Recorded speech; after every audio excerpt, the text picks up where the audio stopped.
Hi எல்லாருக்கும் வணக்கம். இன்னைக்கு சனிக்கிழமை தான் இந்த வீடியோ எடுத்திருக்கேன்.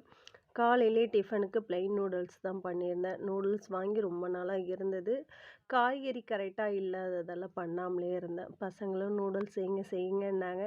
சரி ஓகே அப்படின்னு சொல்லிட்டு இன்னைக்கு செஞ்சாச்சுங்க. ஏன்னா நேற்று வெள்ளிக்கிழமை நம்ம ஊரில் வந்துட்டு சந்தைக்கு போயிட்டு தேவையான காயெல்லாம் வாங்கிட்டு வந்து வச்சு காலையிலே பசங்களுக்கு பிளெயின் நூடுல்ஸ் நிறைய காய்கறி போட்டு பண்ணி கொடுத்தாச்சுங்க.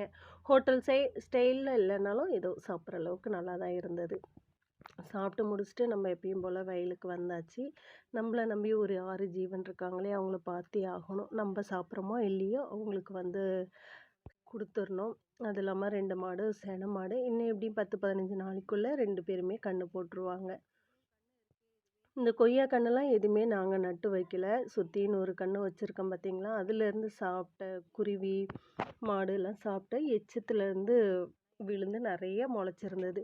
நிறைய பேர்கிட்ட கன்று வேணும்னா பிடுங்கிட்டு போங்க, நானும் தெரிஞ்சவங்ககிட்ட சொல்லிட்டேன். எல்லாருமே எனக்கு வேணாம் உனக்கு வேணான்ட்டு போயிட்டாங்க.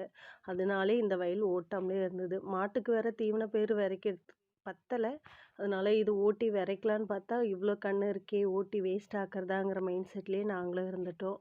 ஒரு கருவேப்பிலை மரம் பட்டு போய் விழுந்து ரொம்ப நாளாக கிடந்தது. நானும் கொஞ்சம் கொஞ்சமாக குச்சி பட்டு போக போக ஒடிச்சு ஒடிச்சு ஏற நகர்த்தவே முடியல. விழுந்த புதுசில் சரி அது வெயிட்டாக இருக்குது, அப்புறமா நகர்த்திக்கலான்னு சொல்லிட்டு இன்றைக்கி கொஞ்சம் நகர்த்துற மாதிரி இருந்தது. சரி என் வீட்டுக்காரன் பிள்ளை எடுத்துகிட்டு இருந்தாங்க கன்றுக்குட்டிக்கலாம், அவங்க வரட்டும் 2 பேருமே சேர்ந்து தூக்கி போடலான்னு சொல்லிட்டு குச்சை மட்டும் உடச்சி எட்டகை எடுத்து வச்சுட்டு வந்தாச்சுங்க.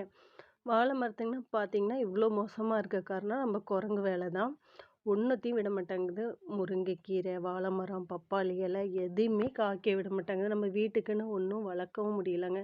எல்லாத்தையுமே ஒடிச்சு ஒடிச்சு ஒடிச்சு போட்டுறது. வாழை மரம் குருப்பெல்லாம் எல்லாம் சாப்பிட்றது. அப்படியே வாழைப்பூ ஒன்று இருந்ததுங்க, அப்படியே வீட்டுக்கு பறிச்சாச்சு வாழைப்பூவை. அப்புறம் ஒருத்தவங்க வீட்டுக்கு